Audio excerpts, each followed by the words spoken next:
Deep Dive Film School makes no claim of ownership of the film footage used in this episode. The film footage is owned entirely by the copyright holders. Also, we're going to spoil the hell out of this movie, so this is your warning. Welcome to Deep Dive Film School! Holy crap, we've got a special episode today. We're going to do that one scene from Christmas Vacation. Shitter's full.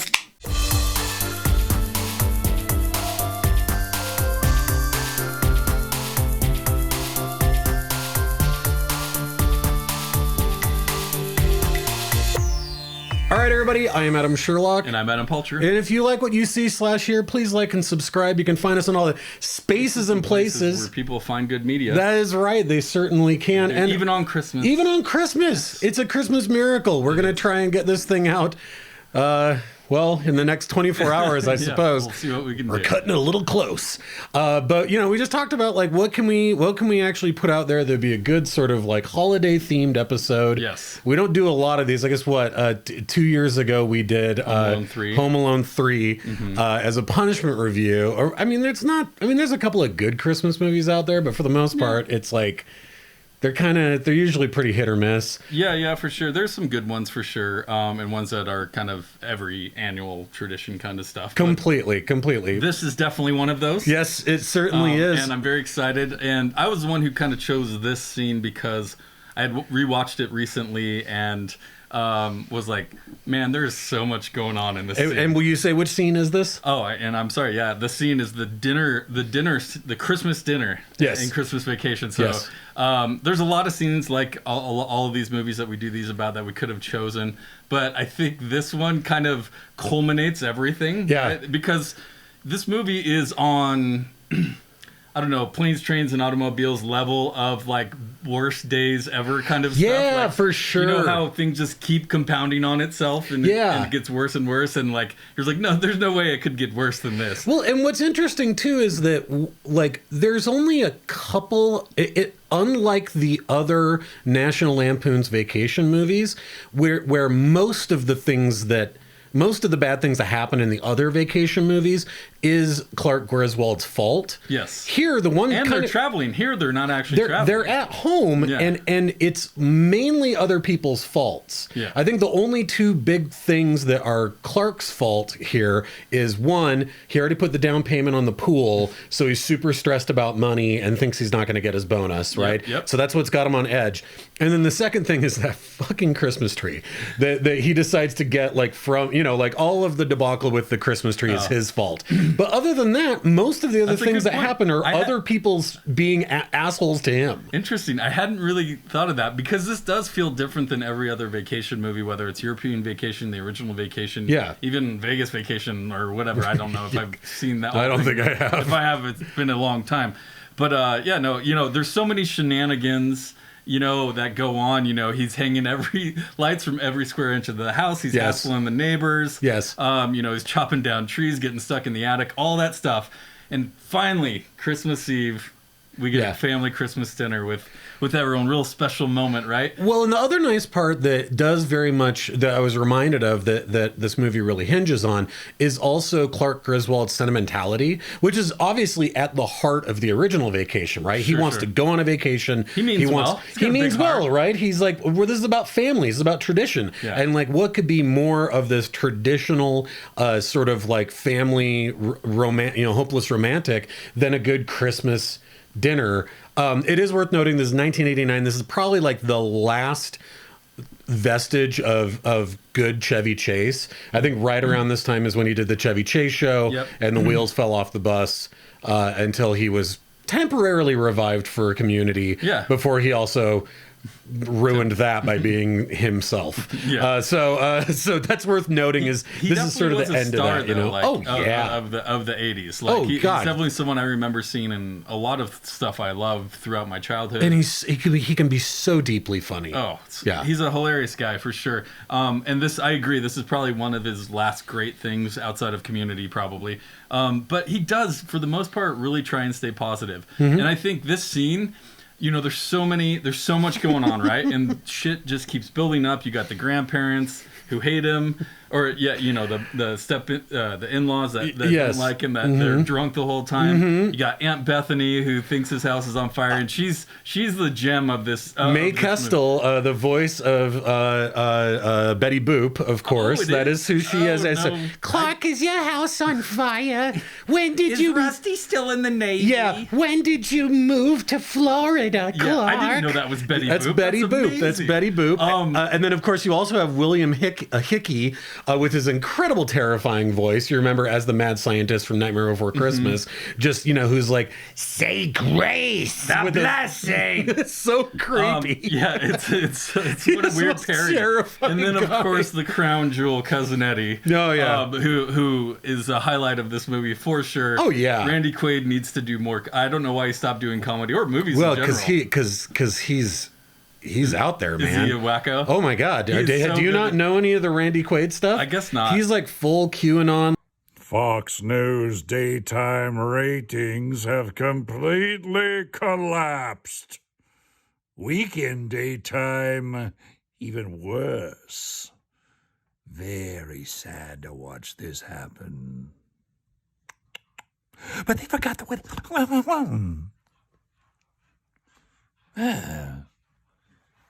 They forgot what made them successful. Like lives in an actual trailer. So he became the guy from Independence Day? Yeah, yes. Yes, he did. Like he has like a crazy giant beard. I'm going to show a picture right here. Whoa. He's out there. Gotcha. He's done. Yeah. Well, he's an amazing cousin Eddie. I'll give him that. Amazing. But you know, there's what I'm getting at is there's a variety of these characters, and we get to see these little moments of each of them in this dinner scene. So it just seems so perfect to me. What do you think kind of makes this scene special or unique? Well, you're right that this is the moment that everybody, the moment that the audience has been waiting for because Clark's been waiting for it, and that he wants this Norman Rockwell moment, but then not only is he surrounded by awful people who have zero filter in being awful, but there continues to be this cavalcade of them showing up, and you know the final straw is kind of Eddie. And he thinks that's it. And he's like, I think I can still deal with this. Because it turns out that he has this really beautiful bond with Cousin Eddie's daughter, who's actually very sweet, even though she comes from this family of, you know, cannibal lunatics or whatever they are. They're like the family from The Hills Have Eyes.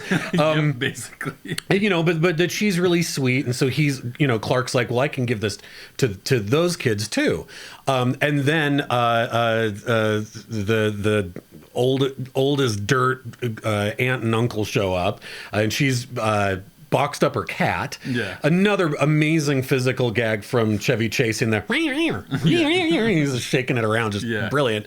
And then she's also wrapped up the Jell-O, you know, which has cat food lime. in it. Yeah. Ooh, that's lime. Like, why did you put that in your mouth? And so it's like by this point, he's holding on to like the tiniest vestige of sanity. But I think the thing that makes this scene so amazing is that the other thing that's happened is all of the, how do you describe it? All of the setups for all these jokes have been gathered and we're just doing this one scene, so we don't get all the way to the end of the movie. But there's even a little bit of a secondary setup, and I was like, oh right, yeah, that's right, Santa and the reindeer blow up and go flying through the air, like you know, there's that, what's that smell? And it's the methane that Eddie's Eddie's, you know, it's glowing green like the secret ooze.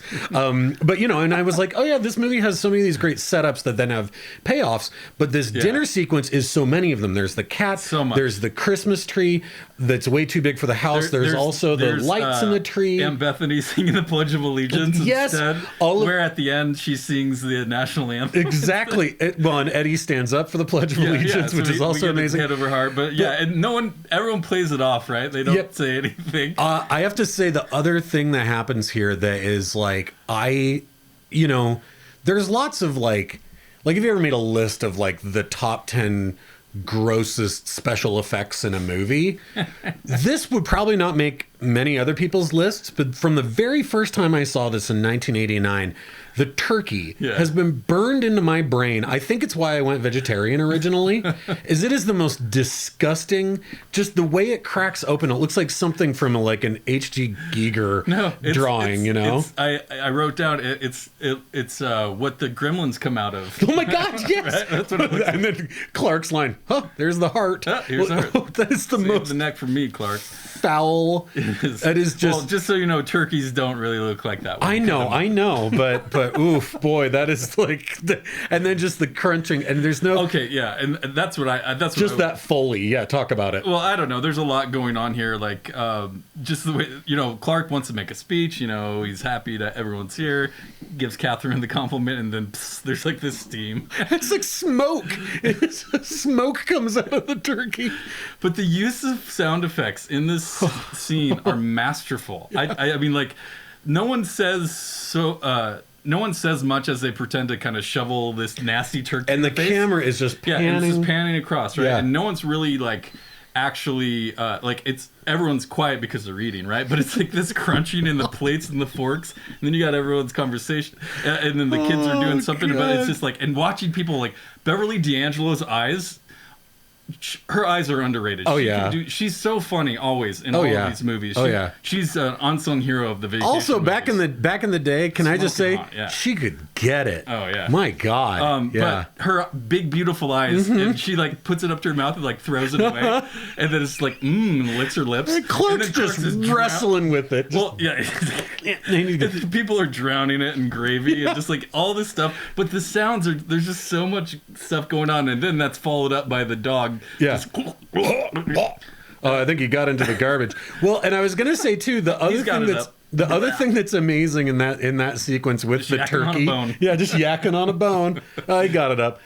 When the turkey breaks open and she starts crying, like it's such a brilliant tell of what the rest of their life might be like, because Eddie's like, what's wrong? Where it's like, that's the way she's been cooking turkey forever, right? Like that's exactly what and then he's just like, what's the problem? And then he wants seconds. He's like, I'm going back in for more.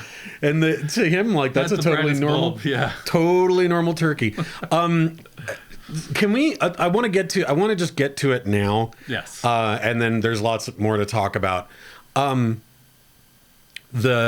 Hey kids, the news said that a 747 coming in from New York saw Santa in his sleigh, and the kids are like, oh, and everyone else knowingly chuckles. Yeah. And Cousin Eddie says, ooh, yeah. And Cousin Eddie says, you serious, Clark? That is easily the funniest joke in this whole movie and might be one of the funniest jokes in any movie I've ever heard, because the implications of what that means are like, it's so, and it's there's some depth to it. It happens and then we move on and we don't sit on it too long, but I independent of this movie, think about that line. Oh yeah. At least 2 or 3 times a year. And I'm like, God, that is funny. Because he's just like, all of a sudden he's like, really? Like, like Santa Claus is real. Yeah. So not only does he have he has basic disregard for just manners in general, right? He just doesn't read the room that way.